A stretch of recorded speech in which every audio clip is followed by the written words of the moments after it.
Every time we talk, it always kind of feels like we end up talking about like streaming services and stuff like that. And Always. so, but here I got the newest issue of N plus one, and there was a very good article in this one written by Will Tavlin called Casual Viewing.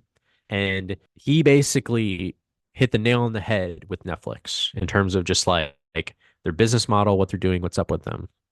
At one point, like in 2022, Netflix had that Judd Apatow comedy titled The Bubble out.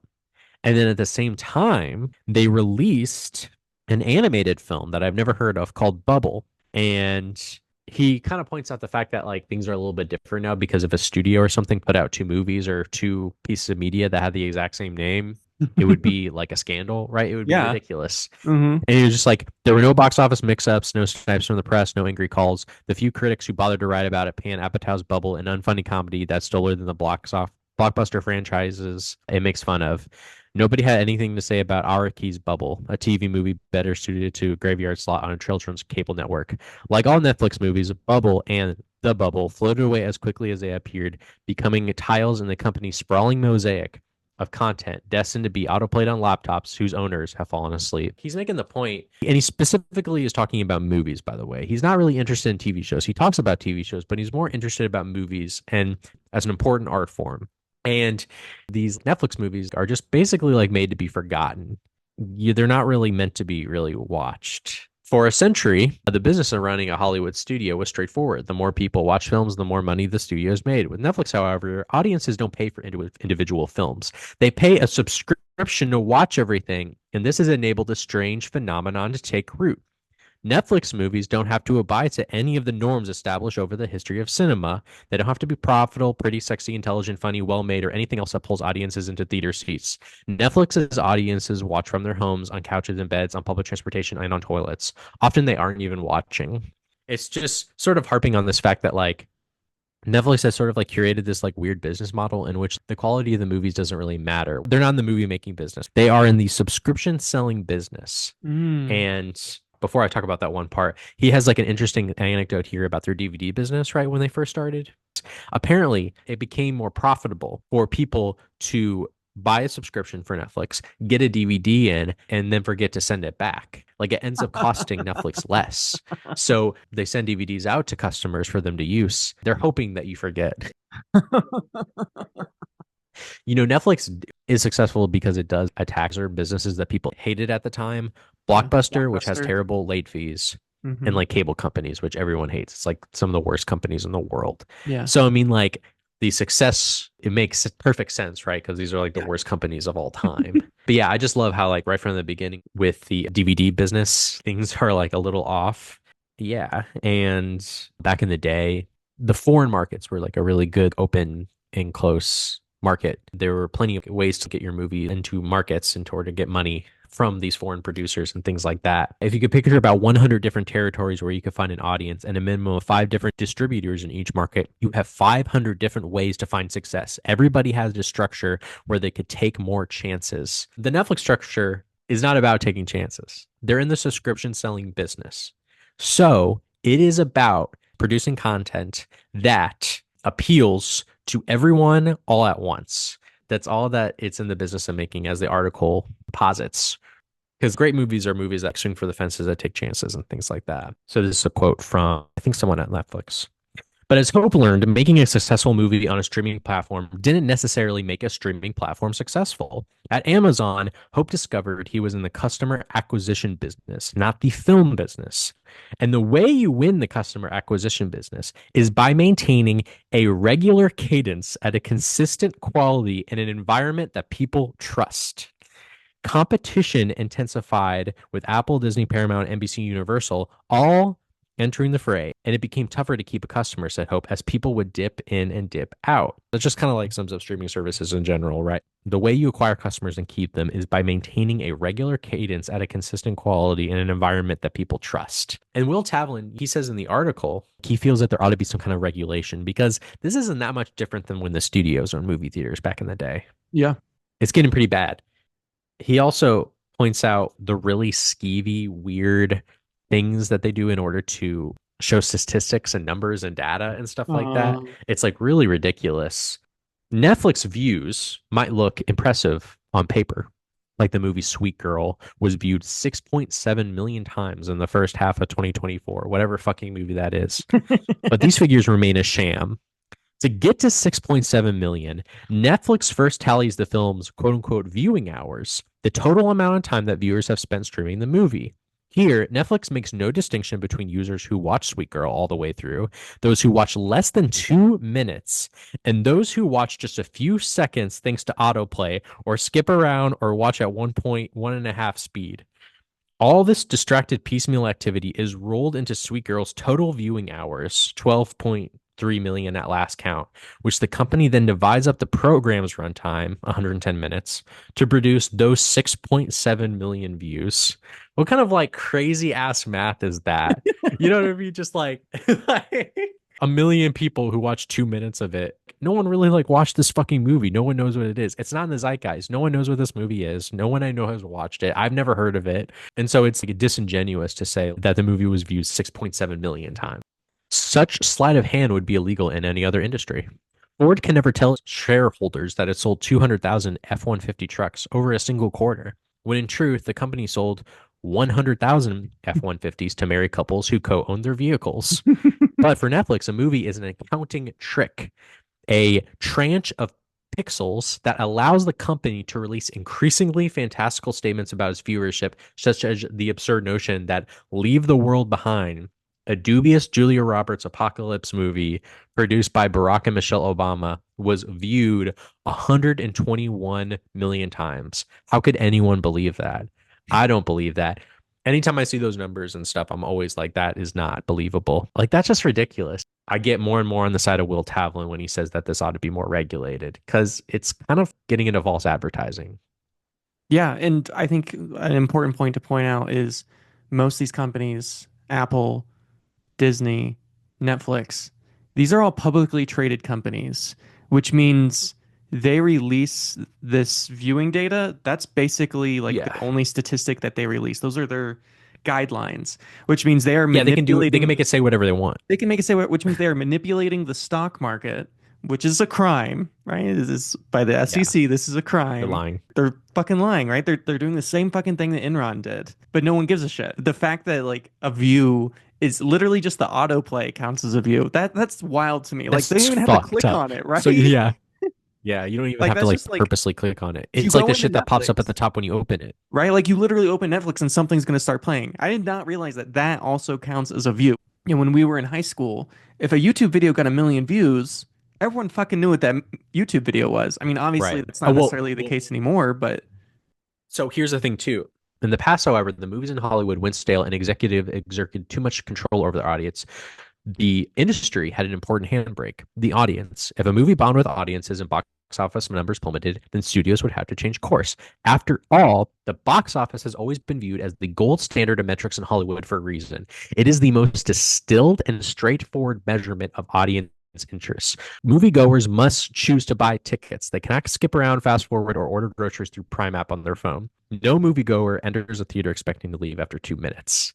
Movies are a sacred, beautiful thing, and going to the movie theater is what it's all about. And I definitely agree with him. Going to see a movie at the movie theater, obviously, not everyone can do it. If you can only watch movies at home, that's fine. I love watching movies at home, obviously. I love watching movies on my TV, in my bed, where I can do whatever I want. But the movie theater is still really important because it is true. It is a true indicator to show where the wind is blowing in terms of what audiences want and like. it's still the metric by which, right, a lot of producers hold films accountable, and it should be. A movie ticket is not cheap, right? You're looking at if you go No. maybe on like a discount day, maybe you're looking at $5, $6, but most likely you're looking at 12, 13, 14, $15 a person. And so that is a Yeah. dedication. That is this is something that I want to do, right? It is the proof that this is worth it because no one goes to a movie, even if they hate the movie, right? Mhm. If they're going to a movie theater, they're fucking gonna sit there the whole movie. They're not gonna do that on Netflix. I'm going to. I'm going to sit through it. You're Some gonna people suffer like are through. just, whatever. I mean, I tried to own a movie theater, currently working with the Gem Theater out in Pioche, Nevada, and a couple other movie theaters. I think movie theaters are one of the most important businesses in the world. I think the work that they do is Sure. incredible. And I'm not being hyperbolic when I say that. I legitimately think like that is really important work. I think it's really valuable. It's just too bad, not every city in America can be like New York City, which has all these amazing Yeah. first run art cinema theaters. Maybe if every city was just a little bit more like that, people would be more interested in going to theaters more often. And the thing too, Hollywood is also a part of this. They transition into making these big budget IP Mm. based films that are awful. I do not want to go see these movies. I never want to see these movies. It's just like the slopification. Everything just looks like shit. Everything looks sloppy. Everything is made sloppily. There's no subtlety or beauty, it's just all so sloppy. Streaming platforms have achieved a strange paradox. Never has a group of studios gained so much control over the production, distribution, exhibition, and reception of movies by making movies no one cares about or remembers. Having not only failed to discover a new generation of auteurs, the streamers have also ensured that their filmmakers are little more than precarious content creators ineligible to share the profits of any hit. It's a shift that has induced a profound sense of confusion, and the system runs tantamount to instituting an environment in which filmmakers can like really thrive and become incredible auteurs in the process. That's not really what like Netflix and like streaming platforms are all about. And the Hollywood system of the 20th century is extremely flawed, but people at least feel interested. Like I think people who are even financially invested in it feel like the filmmaker was at least important during that time. And high output alone can't account for Netflix's garbage quality. In the 1920s and 30s, studios like Paramount and Warner Brothers put out as many as 70 movies per year. Around its peak in the 90s, Miramax tried releasing a new film almost every week. The difference between Netflix and its predecessors is that the older studios had a business model that rewarded cinematic expertise and craft. Netflix, on the other hand, is staffed by unsophisticated executives who had no plan for their movies and view them with contempt. So that kind of like sums up that, I think. I remember when I was at the Whistler Film Festival talking to a filmmaker whose work got onto Netflix, right? And they thought, this is it. I made it, right? I've done it. I've done No. the thing. Right? The thing you try to do, you try to get on these streams, right? You've done it. You've made it as a filmmaker. And they expressed that like Netflix refused to share any sort of data. Netflix and other streaming services do not market movies. They really do Hmm. not. There's a quote They in don't it that says care. like, no matter how bad or good your movie is, you had to let people know about it. You had to spend a lot of money on marketing. And Netflix does nothing on marketing. It doesn't do anything. Netflix might placate you with like a billboard in Los Angeles, but other than that, like they are not marketing your movie. There is no longer any reward for these streaming services for a film to be successful because it doesn't matter, right? The price that people pay doesn't change whether a movie gets big or not. And the only interest that people have is that there's constantly new content on there. And so the cheaper that they can make Yeah. content that still meets some very low standard, right? As cheaply as possible. How cheaply can we make? Because I mean, they're literally in the widget business, right? At this point, they're not making movies, they're not making art. Yeah. They're in the widget business, and they know the more widgets we make, the more people will stay on this service because we have created the illusion that we are making new things. And that seems to be the only thing that anyone is interested in is the fact that there are new things happening. And it doesn't matter that 99% of it is garbage and we treat our filmmakers with no respect at all. It's a very frustrating place to be as a filmmaker because you think if I get a lot of people to see my thing, I'll be profitable. I'll be able to make my next movie. I'll be able to fund my next movie. I'll have made it. But that's not the case with these streaming services because they don't care and you don't get discovered. They're not finding tours. I mean, I remember right back in 2016, Netflix was selling us this idea that no, we're going to make a lot of like independent tour films. I think all that stuff is just kind of like saving face. It's just kind of like 100%. PR stuff. Yeah, it absolutely is. They don't care about that shit. I mean, what? Like yeah, Roma, Irishman, Power of the Dog, Hmm. these are all good, movies, but they are absolutely exceptions to everything else. Yeah, the fact that this vertical integration that they own every part of the process. The government had to come in and say this is a crime because it happened back in the 30s, right? These Yeah. movie theaters were owned by production companies because this vertical integration is dangerous and shouldn't be allowed. And I so, guess an Obama era judge basically overruled that ruling that was made a long time ago about the theaters. really, And her argument was, I guess, that if you don't want to put it on Netflix, there are plenty of other places that you could put your movie on, whether it be YouTube or whatever. It just ultimately kind of like cheapens movies and like the theater experience. I just had to share it because it was a really good article. I missed a lot of like really good juicy details. Like the former CEO of Netflix, he like told a story about how he like got Apollo 13 or whatever, at Blockbuster, and then he was embarrassed and upset because he forgot about it and he had to pay like a bunch of money in late fees for it. And then he revealed years later that he lied, that that never happened. Of course it didn't. You know, Netflix, they actually tried to sell themselves to Blockbuster like way back. Maybe it was like Yeah. 2004, 2005. It was in that era. And they asked for like 50 million and Blockbuster's like, get the fuck out of here. Like we're not Hmm. gonna buy you guys, which obviously was a big mistake for Blockbuster. But what they were fighting, like Blockbuster and cable were these evil companies. But what made Blockbuster evil. They punish people way too harshly for forgetting to like take back their shit. That's what happened, right? So like at the beginning, like when Blockbuster started, it was cheap, right? It was easy. It was like, oh, you know, you just pay like this thing and you can go get movies. It made movies accessible. That was the whole idea of Blockbuster. But then Blockbuster realized that, oh, they fucking own the market. They had a monopoly on video renting basically in every city in the country. And so they kept raising the prices higher and higher and higher. And I would argue that was the real downfall of is they assumed that that monopoly was going to last forever when Netflix came in and realized that they could just do the same thing.